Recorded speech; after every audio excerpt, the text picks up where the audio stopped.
Ok. Sejam bem-vindos ao Zerando a Ansiedade podcast. Nesse podcast a gente discute temas e práticas para você se livrar, deixar de ser assombrada pelo fantasma da ansiedade. Eu sou Ana Pauseiro. E eu sou Daniela Moreira. E o Bom tema dia. de hoje é o papel da vítima. Que é um tema delicado, é um tema... Eu diria assim, logo para começar, que existe a pessoa que é 100% vítima e existe a pessoa que é 100% responsável pela sua vida. É óbvio que isso são dois extremos, né? A gente oscila, às vezes a gente está na responsabilidade, às vezes a gente está na vítima. Mas o que a gente vai tratar aqui é do tipo de papel quando você assume na maior parte da sua vida, onde tudo que acontece é culpa de alguém, ou de algum evento da natureza, ou de alguma situação, ou de algum acontecimento, mas nunca nada que acontece na sua vida é responsabilidade sua. Então, daí, a gente já vai partir dessa premissa para não confundir. Eventualmente, eu medito, eu me trabalho, eu procuro sempre evoluir. Eventualmente eu caio nesse papel, ainda que inconscientemente? Eventualmente sim. Só que quem está no compromisso, fica mais fácil voltar, né, Dani? E é engraçado, Ana, porque quando a gente fala, sai do papel de vítima, parece ofensa. Porque é como se a gente estivesse desvalorizando o sofrimento da pessoa, que o sofrimento é real. Mas, na verdade, não tem nada a ver com isso. N situações vão ser desagradáveis na vida da gente. E em determinados momentos, nós vamos ser vítimas de um determinado evento, seja ele qual for. O papel da vítima, ele acontece quando essa situação termina, mas você se mantém prisioneiro neste lugar e começa a transbordar isso para todas as outras áreas da sua vida. Que aí vira história, deixa de ser real e é um papel falando. Exatamente. E aí, antes da gente entrar de fato no tema, para quem está assistindo, importante saber que muita coisa aqui não vai ser exatamente agradável de ouvir. Como a Dani acabou de falar, existem N coisas na vida que são desconfortáveis. E a gente confrontar esse papel é desagradável e desconfortável. Só que essencial para o crescimento, essencial para o amor fluir na vida, essencial para você ter uma vida que realmente você se sinta feliz. Uma vida que você vai chegar lá na frente e falar, pô, vivi. Ou nem lá na frente, falar agora, caramba, eu tô vivendo. Que legal. Então, para começar, dá aquela respirada funda e vamos abrir a mente, abrir o coração, que a gente está aqui numa função de trazer conhecimento e não de diminuir a dor de ninguém. Isso é Certo? super importante, não é julgamento isso, é expansão de consciência. Que tem determinados... assim, hoje é muito engraçado que muitas pessoas falam, você tem que cuidar com o que você fala porque você machuca, ou você tem que fazer desse jeito porque senão as pessoas vão pensar não sei o que lá. Gente, seria maravilhoso você viver num mundo onde todo mundo é respeitoso, fraterno, consciente, mas acontece que a realidade não é essa. E você não consegue mudar as coisas trazendo camisas de força.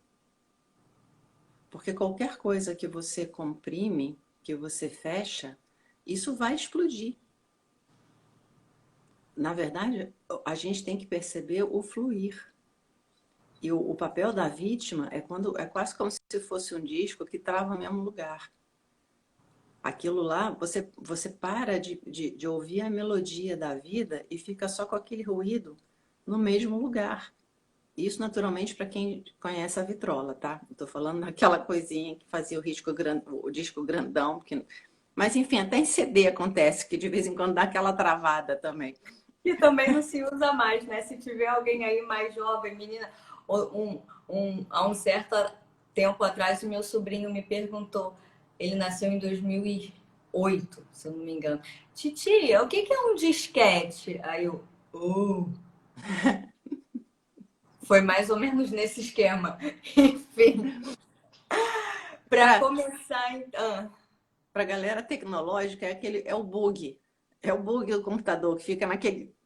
É ali. Enfim, É, falando. exato. Então, para a gente começar, vamos pegar partindo do ponto da definição, o que é o papel da vítima?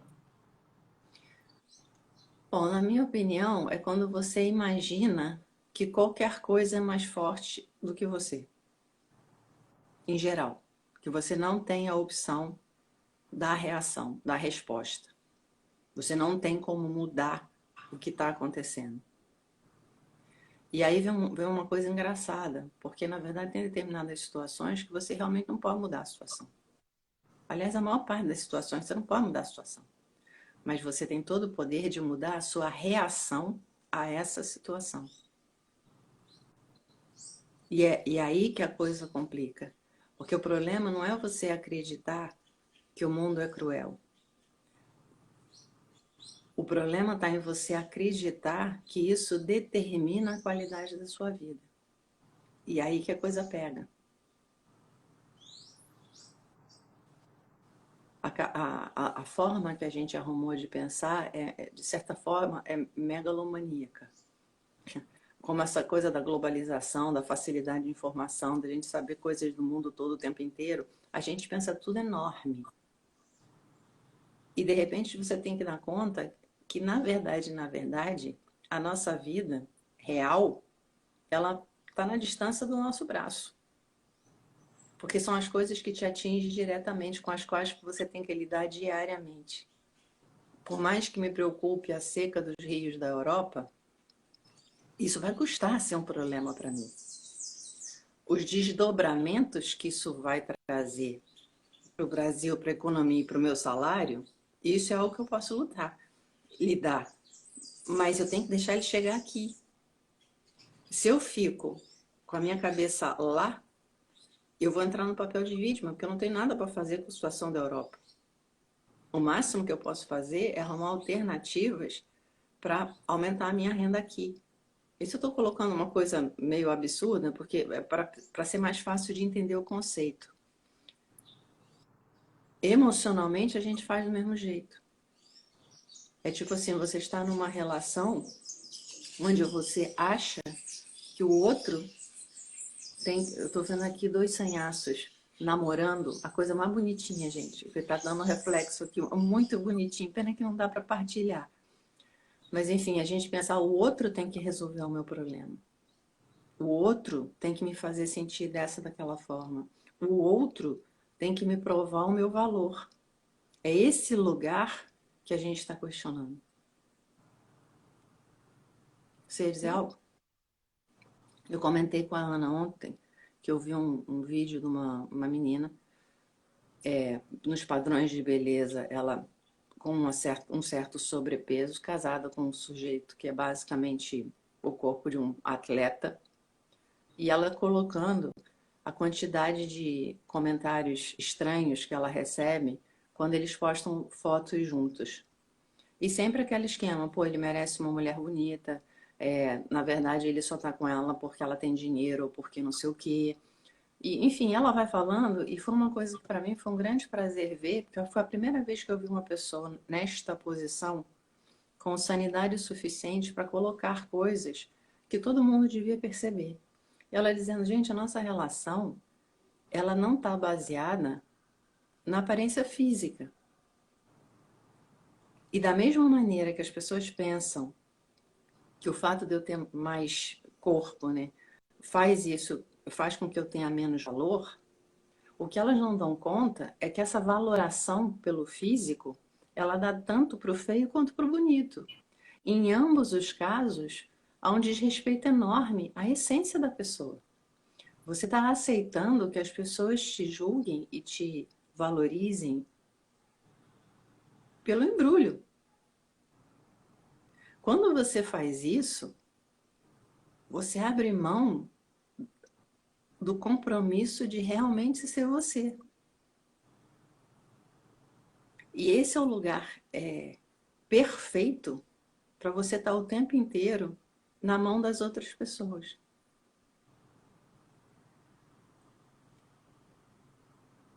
Ser vítima é se imaginar não suficiente, fraca, incompetente.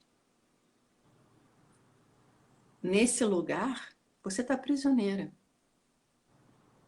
Esse lugar é um lugar muito esquisito. E mais a gente tem incentivado isso. O outro tem que se comportar desta forma em relação a mim.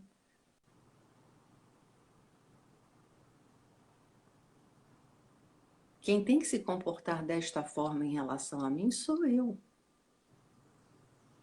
Se uma pessoa me distrata, para eu materializar aquilo que eu espero dela, eu tenho que ser capaz de me colocar. Porque aí eu estou assumindo a responsabilidade de me respeitar para ser exemplo para aquela outra pessoa. Se eu não faço isso, eu perpetuo aquilo que eu estou querendo evitar. E ainda mais, é muito doido que a gente tenha alimentado tamanho medo no inconsciente coletivo, sei lá no quê. Como é que eu vou dizer isso?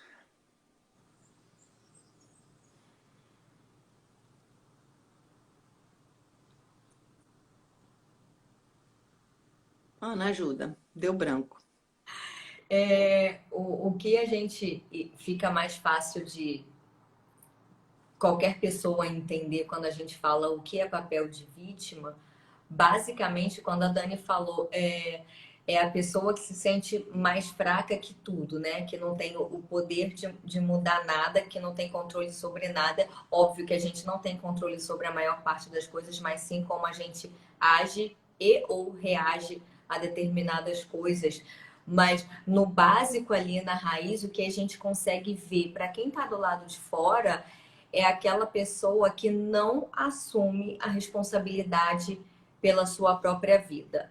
E qual é a razão, assim? Por que todo mundo insiste, todo mundo, aspas, né? Porque muita gente insiste em viver nesse lugar o tempo todo. Eu lembro, quando eu era advogada, eu peguei um processo de inventário para fazer, e processo de inventário tem uma piada no mundo jurídico que o processo não anda, o processo fica parado, o processo demora a andar. E o processo de inventário, a piada é que ele não é um processo que fica parado, ele anda para trás.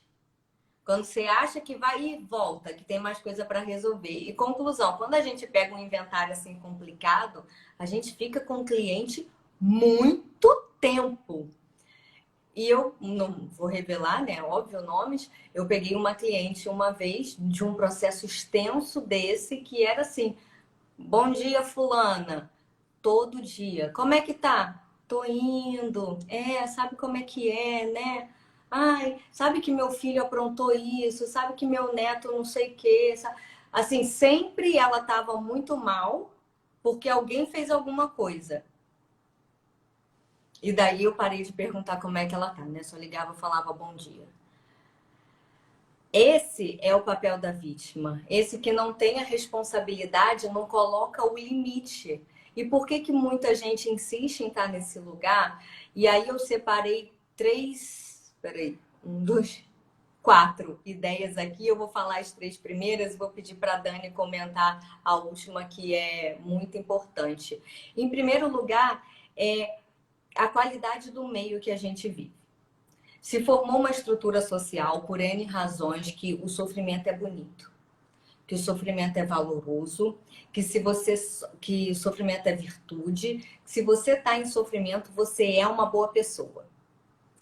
Nisso aí, quando você cresce ouvindo isso, que assim, sofrer é bonito, é natural que você ainda que inconscientemente, queira estar nesse lugar de sofrimento para o grupo te aceitar.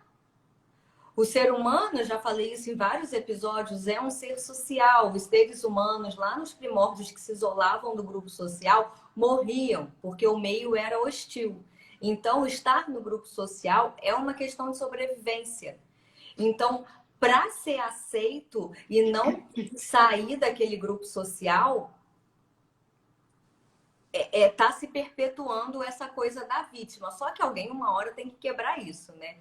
E junto com isso, uma segunda razão é porque a gente acha que aquela pessoa que vive reclamando, que é a coitadinha, que está em sofrimento, que ela incomoda muito, mas na verdade é o oposto. Ela não incomoda, porque ela não está ali instigando a sua vida da forma de quem assume a responsabilidade, quem vai atrás, quem mata a bola no peito para chutar para o gol, ainda que erre, né? Quem está ali correndo atrás de crescer, de se desenvolver, de evoluir, de ter sucesso, seja sucesso financeiro, emocional, familiar, seja lá o que você considere sucesso. Essa pessoa é a que incomoda mais, porque ela sai do grupo onde ela cresceu. Então, aí volta volta para o mesmo lugar, porque quando você sai do grupo, dá medo.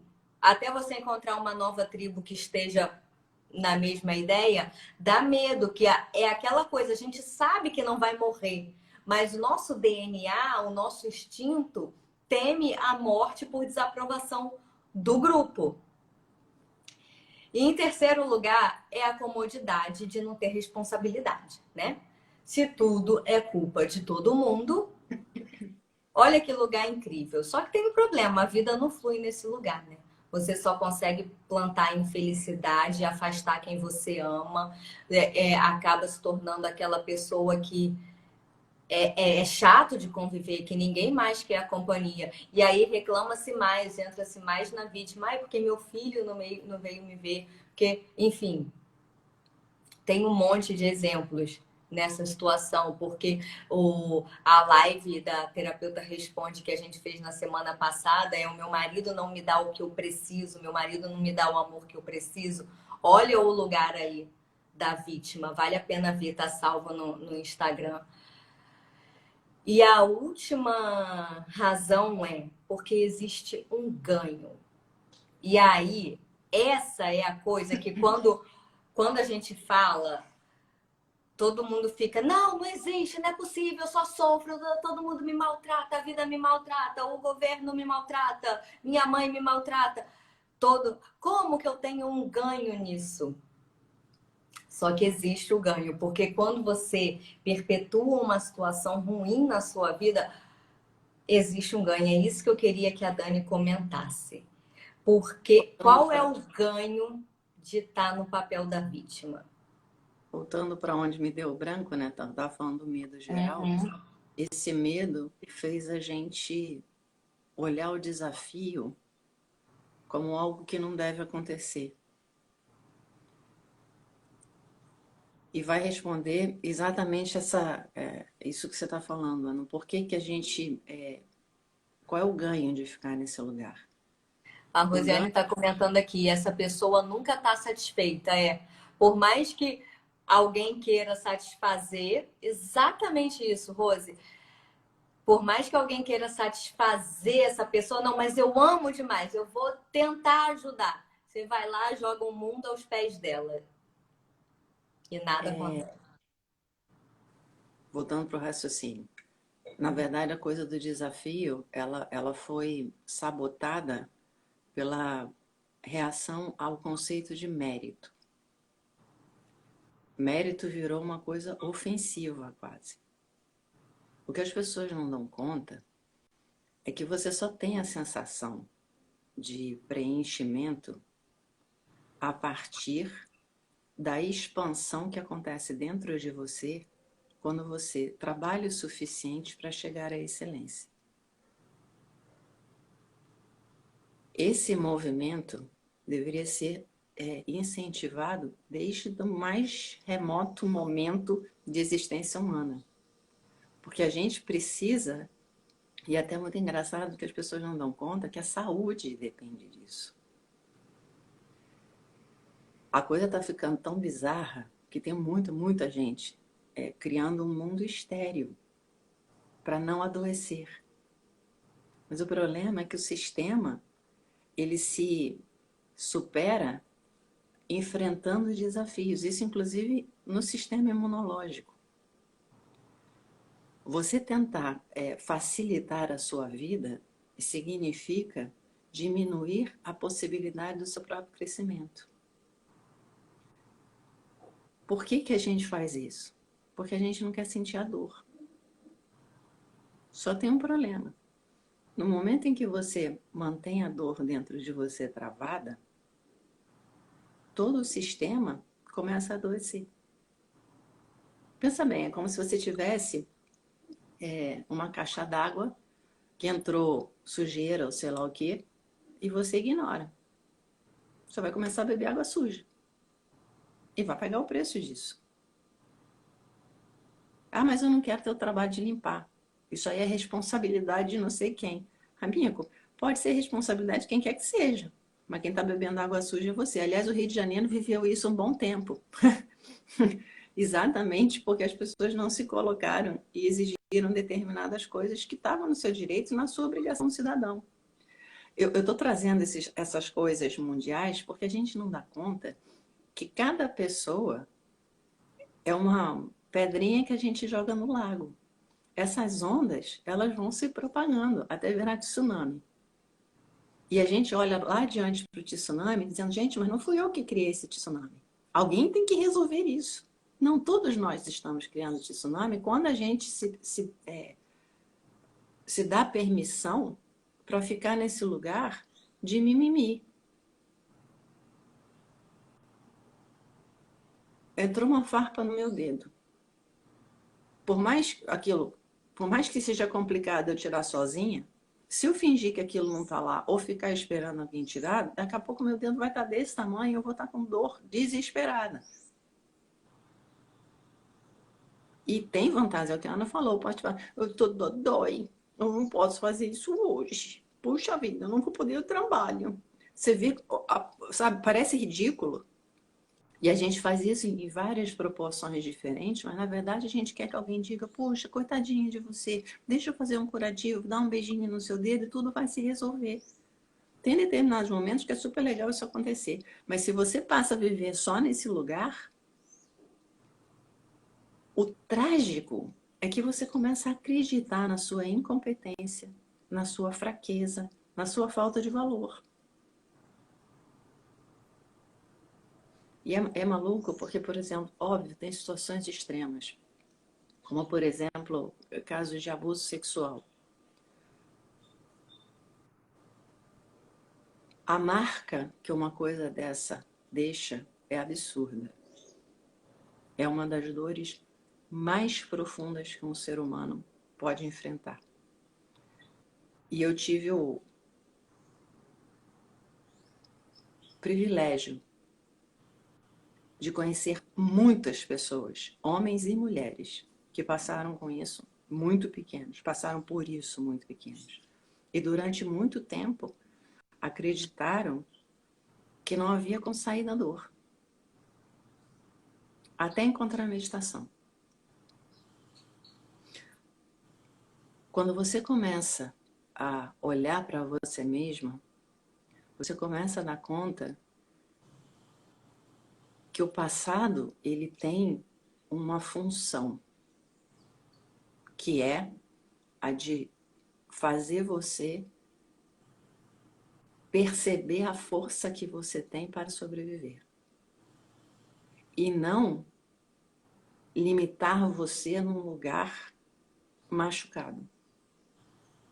Então, essas pessoas que foram buscar ajuda, porque, obviamente, se você vive nessa dor que envolve traição, que envolve violência física, que envolve realmente anulação total de poder,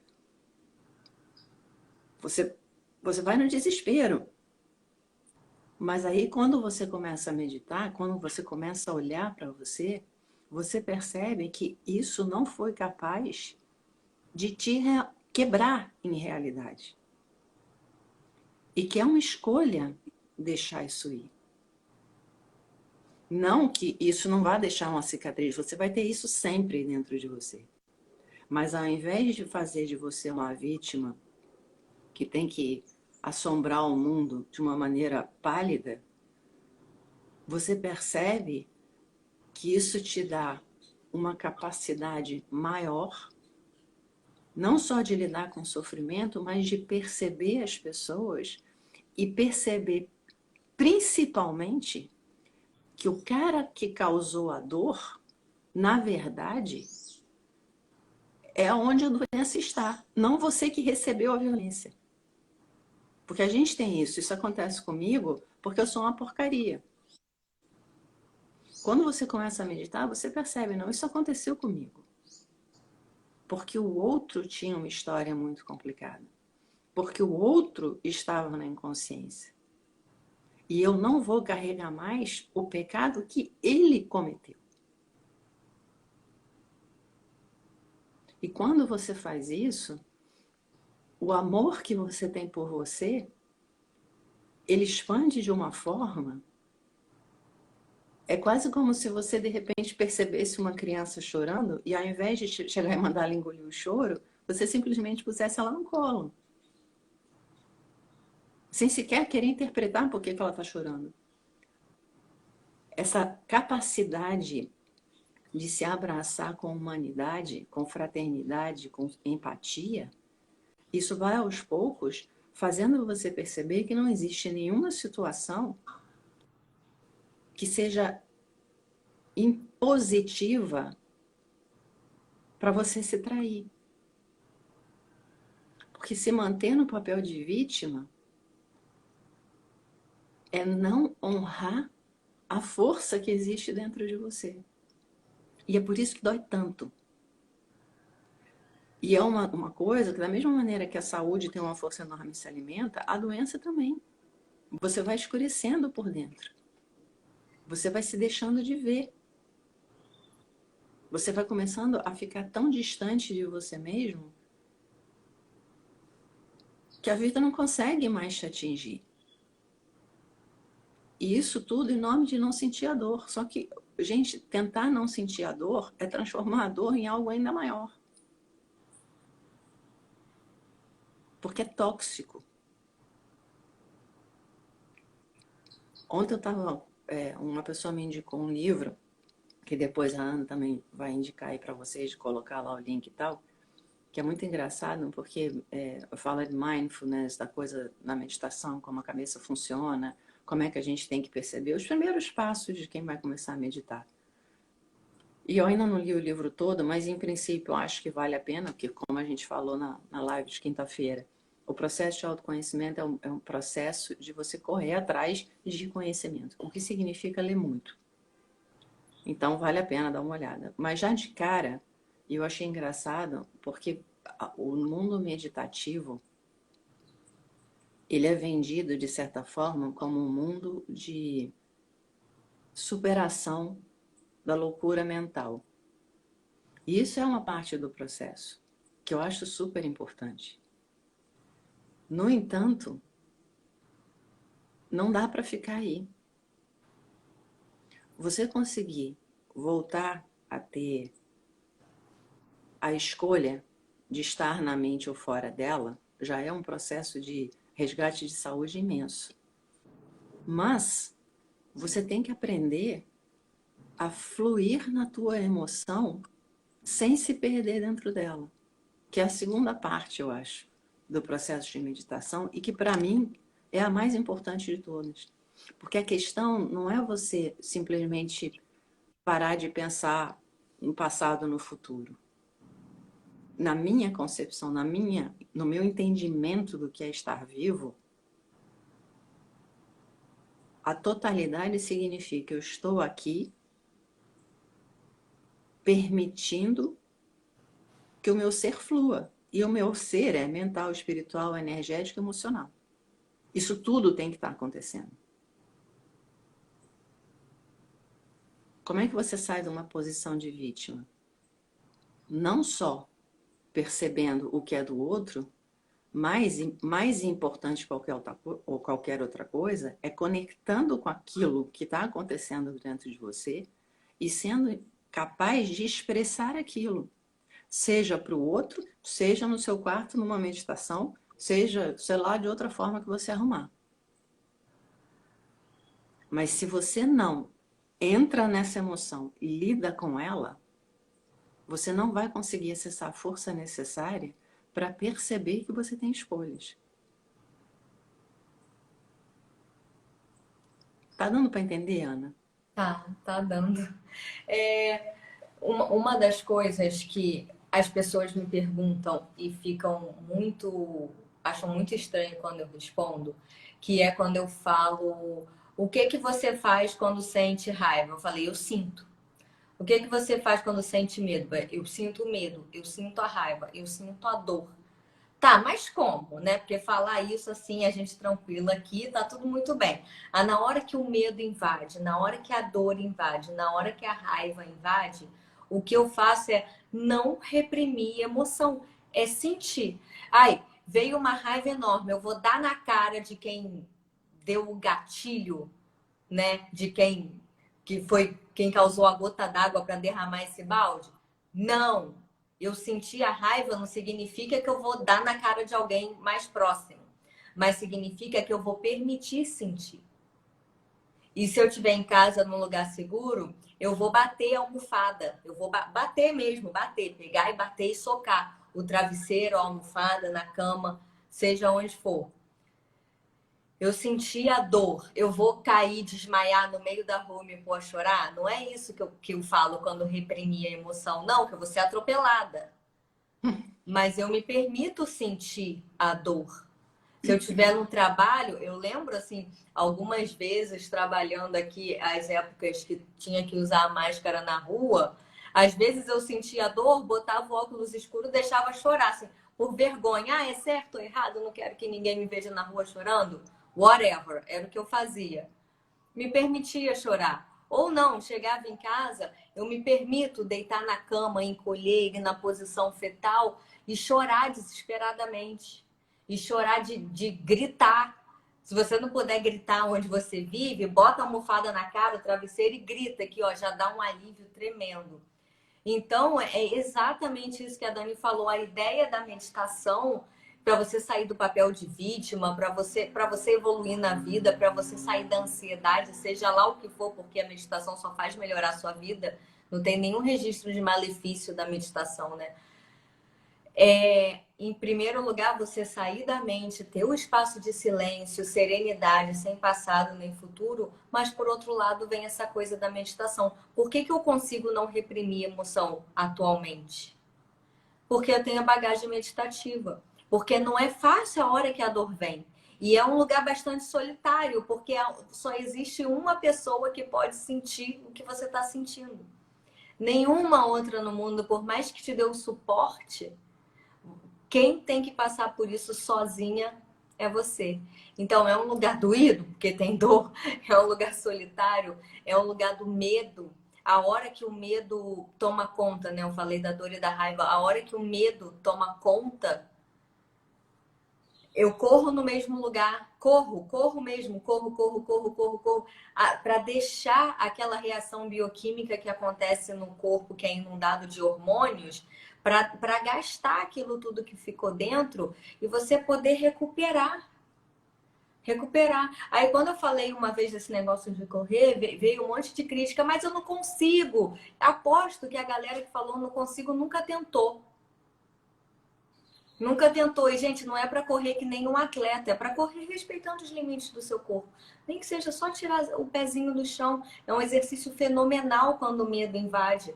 Quando você sente que começa aquele desespero, se você correr por 10 minutos no mesmo lugar e depois parar um pouquinho para a respiração voltar ao normal, para os batimentos voltarem ao normal, você ter um pouco de espaço de silêncio, evita uma crise de pânico daqui a 20 minutos. E isso ninguém fala. Todo mundo fala, só tô em crise, só tô em crise, só tô em crise, só vivo mal. O que você está fazendo para evitar chegar nesse extremo? Então meditação, sem passado, sem futuro, silêncio, zen, ok, lindo, maravilhoso, respiração solta e aprender a sentir as emoções, porque as emoções estão aí todos os dias. Alguém passa um dia sem ter alguma emoção? Até existem casos raríssimos, mas no geral, alguém passa algum dia sem sentir alguma emoção? Não. Então é aprender a sentir a emoção. E o legal disso, que parece uma tremenda dificuldade, no final, quando você. No final, não, né? No processo, quando você começa a se permitir sentir sem julgamento, acontece uma mágica. Você começa a ver a beleza na vida. Você começa a ver a beleza do teu corpo pulsando, da vida fluindo no teu corpo e, incrivelmente, a partir daí as coisas começam a acontecer de formas mais fáceis. Eu, por exemplo, estava com uma situação que eu não estava conseguindo resolver de relacionamento. No final, eu percebi, caramba, eu me coloquei no papel da vítima durante 2 dias. Aí veio aquele sorvetão na testa, assim, caraca, Ana, você fez isso? Eu fiz. Aí, conclusão, fui meditar, mexer, respirar, respirar, respirar, mexer, sacudir, silêncio, pausa, blá, blá, blá. 2 dias depois, o troço estava simplesmente resolvido. Resolvido. Agora, se eu ficasse colocando a culpa no outro, tinha resolvido? Não, a gente só ia gerar uma guerra daquela que vai se perpetuando e não acaba. E não acaba. Então, assumo a minha responsabilidade aqui. Caramba, pisei na bola, vamos adiante. Do que ficar, a culpa é sua, você não me dá o amor, você não cuida. Isso é muito nocivo. Isso é extremamente nocivo.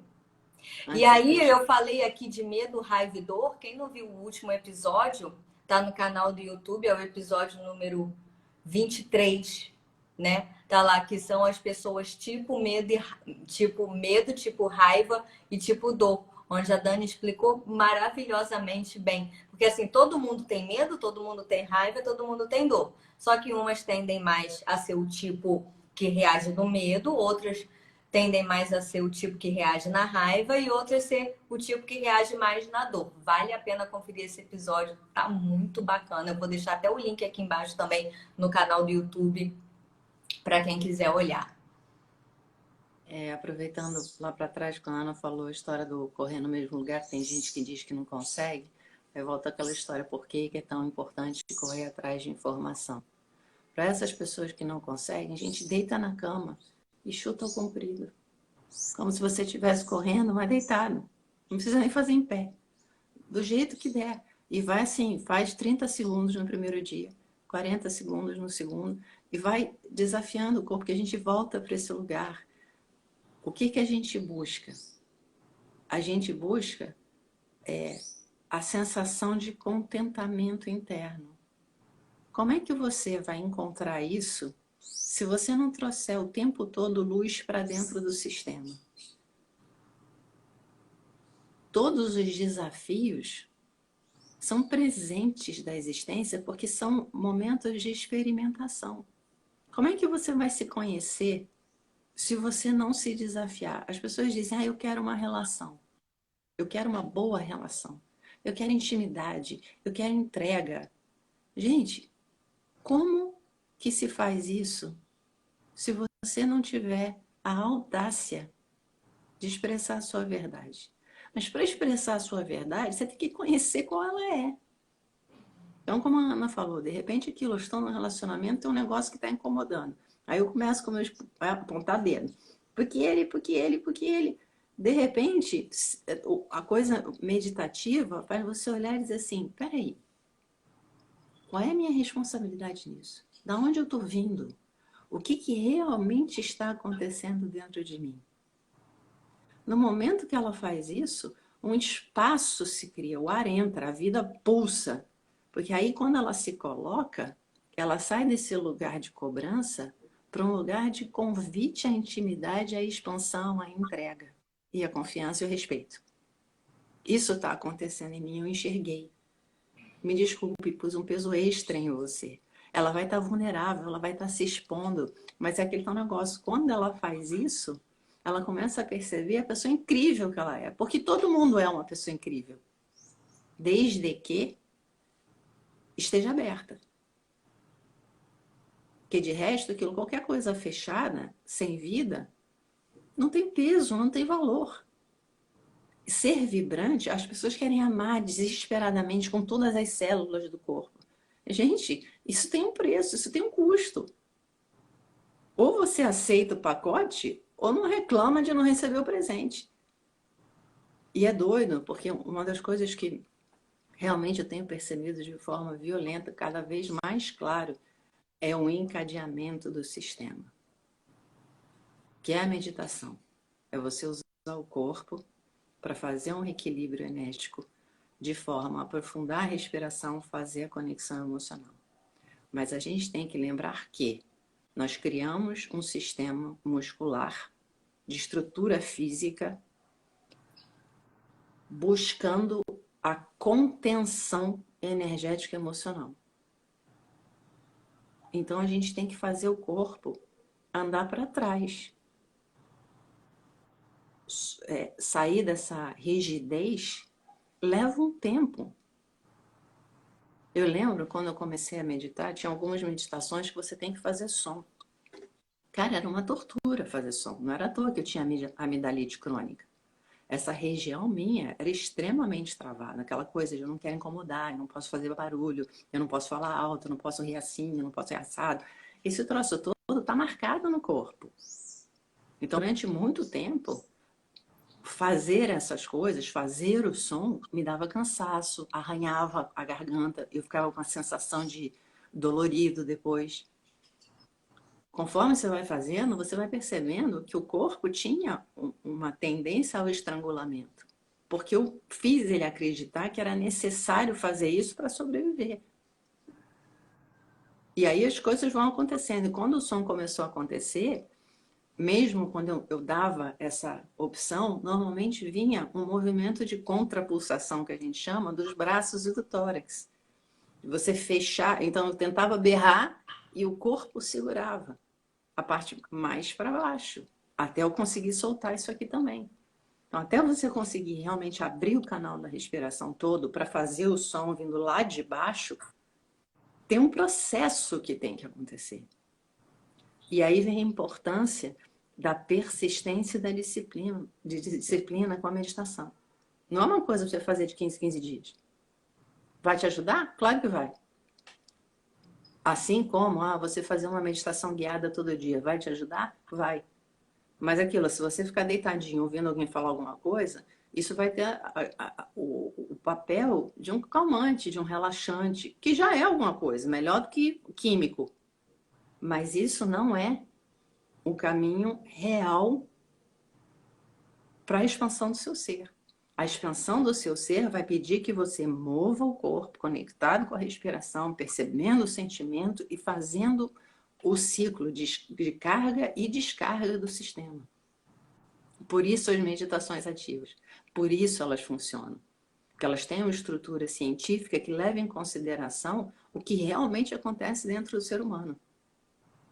Está tudo encadeado. Conforme você vai abrindo esse espaço, o papel de vítima, ele se desfaz naturalmente. E é muito engraçado, porque eu já vi, aconteceu comigo, inclusive. De repente, eu estava meditando, indo em grupo, fazendo, acontecendo, e aquilo, estava muito envolvida, porque eu me apaixonei de primeira. Eu, graças a Deus, tenho essa característica. Se eu me apaixono, eu fico meio obsessiva. Então, fui fazendo, fui acontecendo, fui respirando, fui movendo. Aí, de repente, no dia a dia, eu encontrava desafios que eu já conhecia, que me levavam para um lugar apavorado, que, como vocês sabem, eu sou o tipo medo clássico, mas de repente eu não me apavorava. Eu dizia, eu me colocava, e era tão assim estranho que quando eu fazia, depois de ter feito, né, dava aquele assim, como é que eu consegui fazer isso? Caramba, quem é essa pessoa? O que aconteceu? Como é que eu fiz isso? Era muito estranho, assim, dizer, gente, o que é isso? Eu nem vi mudar. Mas o que era aceitável para mim por desconexão, passava a ser, obviamente, não aceitável pela conexão. E muito engraçado, às vezes que eu congelei e aceitei ficar nesse lugar pequeno, trouxeram problemas muito maiores. E nesse lugar de você, de repente, se colocar, se expor, meio que atropelar, que era o que me dava medo, né? Vão deixar de me amar se eu fizer isso. O contrário sempre aconteceu. Porque quando você se mostra, o convite fica implícito para a pessoa se mostrar também.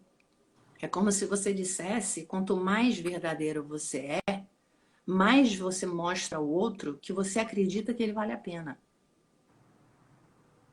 Porque senão você se dá o trabalho de se mostrar para quê? Aquilo você não fala com estranho na rua, né? Você vai falar com as pessoas que você realmente se importa. E se você falar com estranhos, você vai dizer oi, bom dia, até logo, e é isso. Eu estou falando aquela coisa de você começar a se colocar em verdade para dar ao outro a possibilidade de fazer o mesmo. Está todo mundo sedento por isso. Se existe uma vítima, existe um opressor.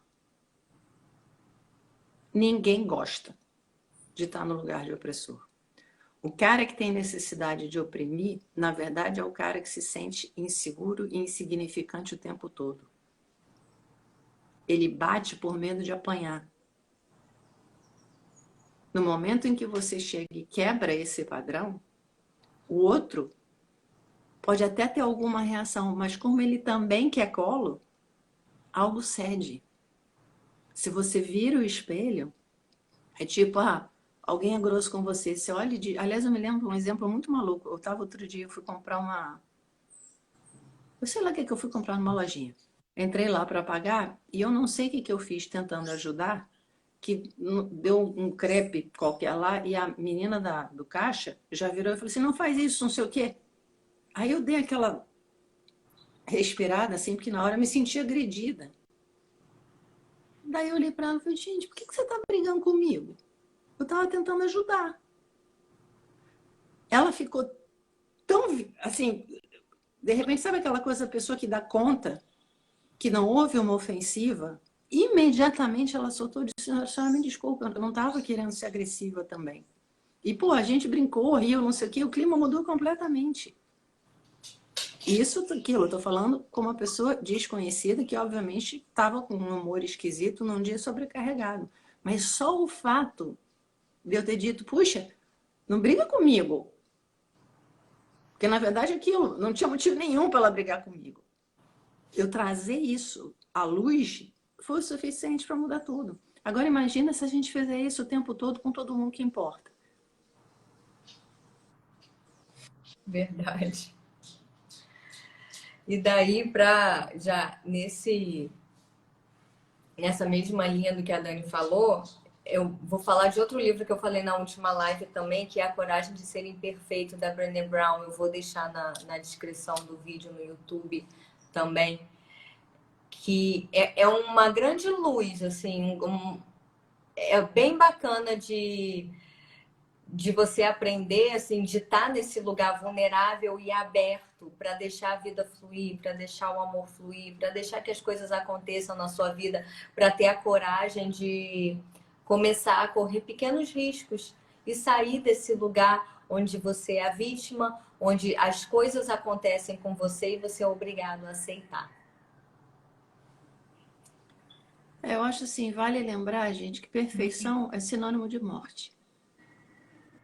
Ponto. Todo mundo é imperfeito, graças a Deus. Aceitar que a gente é imperfeito quer dizer que a gente se abre à possibilidade do crescimento. Porque a nossa imperfeição dá espaço a um crescimento sem limites. E aquilo, imagina, você quer ser um bonsai ou você quer realmente ser uma baita de uma árvore? Com raízes profundas, galhos frondosos, frutas, flores e isso e aquilo. Não tem limite. A vida não tem limite. A gente tem que parar de temer o erro. Volta sempre para o mesmo lugar. Ninguém tem que ser perfeito, gente. Tentar isso é...